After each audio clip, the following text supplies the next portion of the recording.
तो पहले मैं आपको वर्गीकरण और वितरण के बारे में समझाता हूँ, समझने का प्रयास करें। भारत में अगर हम वन की बात करें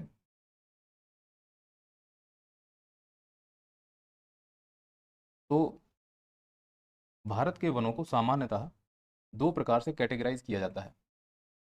एक वो वन जो तापमान के आधार पर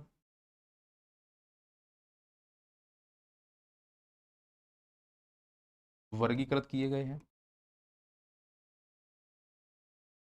और एक वो वन जो वर्षा के आधार पर, जब यहाँ वर्षा बोलूँगा तो भूगोल की भाषा में यहाँ नमी शब्द यूज होगा, नमी के आधार पर वर्गीकृत किए गए हैं।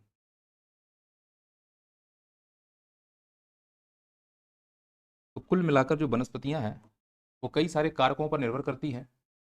तापमान पर निर्भर करती हैं, वर्षा पर निर्भर करती हैं, मृदा पर निर्भर करती हैं, ढलान पर निर्भर करती हैं। ये सब किसी भी वनस्पति को निर्धारित करने वाले कारक हैं कि कैसी क्षेत्र में किस प्रकार की वनस्पति होगी। इन विभिन्न कारकों में दो कारक बड़े महत्वपूर्ण हैं। एक है तापमान और दूसरा है वर्षा, जिसे मैं नमी कह रहा हूँ। तो मैं सीधा कह सकता हूँ कि भारत में जो वनों का वर्गीकरण किया गया है, एक तापमान के आधार पर हुआ है और एक वर्षा के आधार पर हुआ है।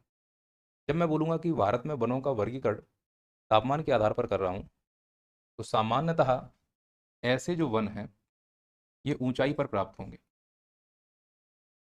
तो बताओ, भारत में ऊंचाई तुम्हें कहाँ कहाँ देखने को मिलती है?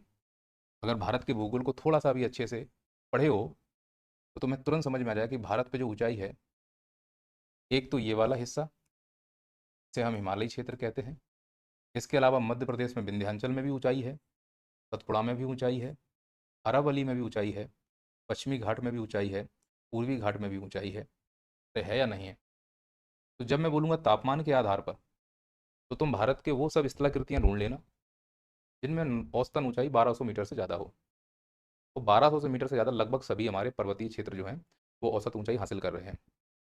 तो जहाँ जहाँ पहाड़ियाँ हैं वहाँ वहाँ तापमान के आधार पर वनस्पतियों का वर्गीकरण प्राप्त हो जाएगा। प्रमुख रूप से तो हिमालय के लिए है। इसीलिए अगर आप देखो, भारत में ऊंचाई के दो कैटेगरी हैं। पहली वाली कैटेगरी जो हिमालय की मानी जाती है, और दूसरी वाली कैटेगरी जो प्रायद्वीपीय भारत की मानी जाती है।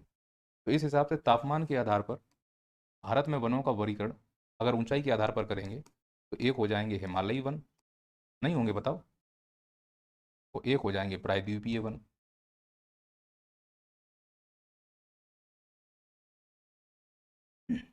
तो क्या ऊंचाई के आधार पर प्रायद्वीपीय भारत में वनों का वर्गीकरण किया जा सकता है? किया जाता है।